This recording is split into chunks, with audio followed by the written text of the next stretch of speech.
থানা নয়, এই যেন বরং রাজ্যের একমাত্র জলপ্রপাত নীরমহল। এক পশলা বৃষ্টিতে রূপ পরিবর্তিত হয়ে নীরমহলের মতো জল প্রাসাদে পরিণত হয়েছে বিশালগড় থানা।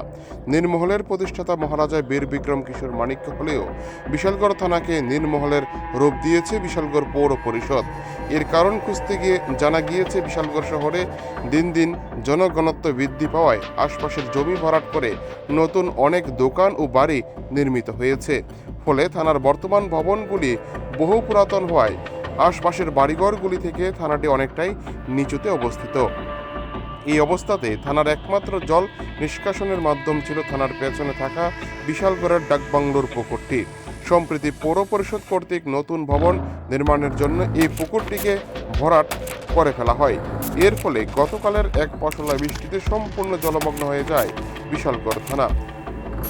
অন ক্যামেরায় থানার কর্মরত পুলিশ কর্মীরা পৌর পরিষদের বিরুদ্ধে কিছু না বললেও পৌর কর্তৃপক্ষের বিরুদ্ধে চাপা ক্ষোভ বিরাজ করছে পুলিশ কর্মীদের মধ্যে।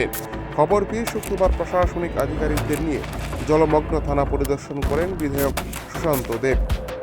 তিনি বলেন, এই বিষয়ে পৌর পরিষদের বাস্তুকারদের সাথে কথা হয়েছে, অতি সত্বর থানার জল নিষ্কাশনের ব্যবস্থা স্বাভাবিক করা হবে।